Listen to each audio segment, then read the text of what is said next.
In the entire history of the NHL, only 7,635 players have ever stepped on the ice. That's dating back from 1917 to the current 2023-24 season. Of those 7,635, only 259 have ever scored 40 goals or more in a single season. That's just 3.3% of all the players that have ever played in over 100 years. Only 98 of those have ever hit the 50-goal mark. And just 23 players in the history of the NHL have ever scored 60 goals or more in a single season. That's only 0.3% of all players in history. This is the cream of the crop when it comes to goal scoring in the NHL. It includes all-time greats like Mike Bossy, Phil Esposito, Brett Hull, Mario Lemieux, Jari Kurri, and of course Wayne Gretzky. And it also includes a lot of modern-day greats like David Pastrnak, Alex Ovechkin, Steven Stamkos, Connor McDavid, and Auston Matthews. But we're not done there. There's only been 8 guys out of 7,635 in the history of the league that have scored 70 goals or more in a single season. That's just 0.1% of all NHLers in history. That includes Jari Kurri, Alex Mogilny, Bernie Nichols, Teemu Selanne, and Phil Esposito, who each accomplished this feat once in their careers. Mario Lemieux did it twice in back-to-back years where he scored 70 and 85 goals in consecutive seasons. And Brett Hull did it 3 times around the same time as Lemieux, scoring 72, 86, and 70 from 1989 to 1992. And the most 70-goal seasons ever? You guessed it. It's the great one, Wayne Gretzky. In a 4-year span from 1981 to 1985, this man scored 92, 71, 87, and 73 goals. The guy was a human cheat code.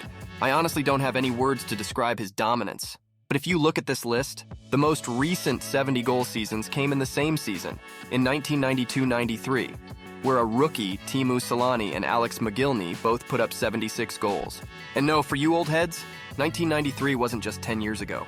It's been 31 years since the last time we've had a 70-goal scorer in the NHL.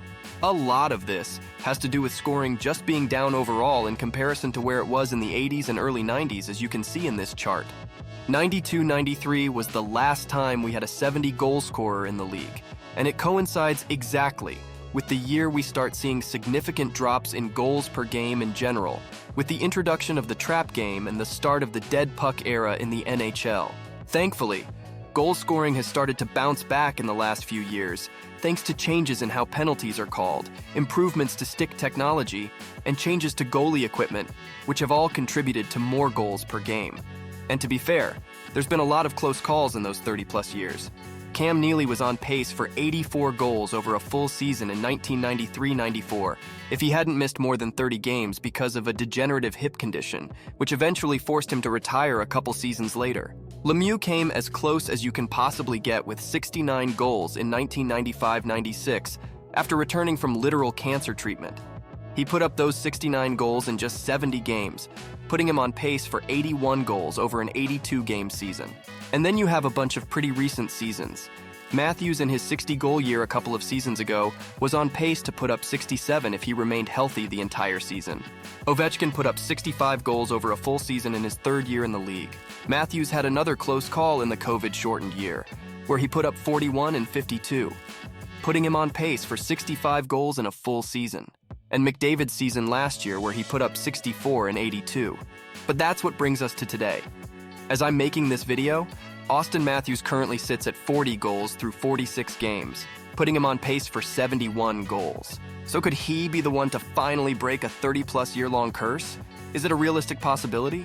Well, for starters, he would need to score 30 more goals in the final 35 games, which is almost exactly the pace he's going at the moment. But he will desperately need an injury-free end to the season if he wants any shot at making history. Honestly, any games lost to injuries, even if it's just a game or two throughout the rest of the season, might be the end of his 70-goal dreams. The other looming aspect is the strength of schedule for the Leafs across their remaining 35 games. Based on the opponents they're scheduled to play, the Leafs have the 5th hardest schedule in the league, which could very well play a big part in deciding whether Matthews is able to hit 70 or not. The more difficult the opponents, the harder it is to score. And also, the more difficult the opponent, the less likely it is that you get chances to score on an empty net late in the game. It's actually incredibly impressive that Matthews has 0 empty net goals so far this year. All 40 of his goals have been with a goalie in the net. In comparison, he scored 4 empty net goals in his 60-goal campaign a couple of years ago. McDavid and Ovechkin also scored 4 empty net goals in each of their 60-goal seasons. So hopefully that means he has some freebies banked in the latter half of the year. I know it seems like a minor detail, but every goal counts when 30-plus years of history isn't necessarily on your side. Okay, so that's the schedule side of things, but what about his actual play itself? What has actually changed that's allowing him to score at the highest clip in his career? Here's a map of his shots and goals from last season. The guy was an absolute beast when it came to scoring in the slot, considering he did almost all his damage in the middle of the ice. But this season, it's clear that he's made a noticeable effort to attack much more around the net and near the goal line. His average shot distance is down by more than 10% from last season alone, indicating that he's been able to operate closer to the net than in years past. And he's also been way more effective on the right side of the ice, where he's been able to leverage his lethal wristers and one-timers to beat goalies at absurd angles. Look at each of these 3 goals, for example. Each one requires incredible vision and precision to execute effectively. But Matthews has the best wrister in the entire league, and he's really let it loose this year even when the goalies least expect it. This one against the Sharks is a particularly good example. His ability to release the puck as quick as he does after he receives the pass makes his shot unparalleled in my opinion. And he isn't the hardest shooter by any means. His average shot speed is just 50 miles an hour, which puts him in the middle of the pack across the league. But it's the combination of his ability to change the angle of the shot at the last minute and the quickness with which he can get a shot off that makes him so effective. It's these traits that honestly make him hard to analyze by just looking at numbers. If you look at his expected goals model since he's entered the league, he's consistently scored more than the underlying metrics have expected him to score. And by a significant margin too. It's what makes him arguably the best goal scorer of this generation.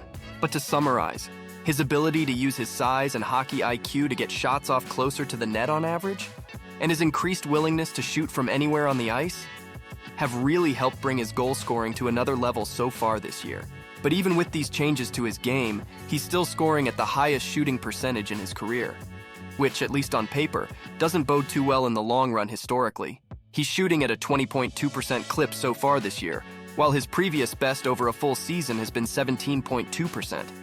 While his percentage this year isn't exceptionally different from that, there's always a chance that his shooting comes back down to earth in the back half of the season, especially given the difficult strength of schedule for the Leafs. But then again, this is the same guy who potted 51 goals over a 50-game stretch, so if there's anyone who can continue this hot streak, it's Auston Matthews. Regardless of if it happens this season or not, I would put money on Matthews scoring 70 at least once in his career, especially given the increasing trend in scoring across the league in general. But I'm really pulling for him to be able to do it this year. What do you guys think? Can he keep up his current pace for the rest of the season? Let me know in the comments down below. Thanks for watching.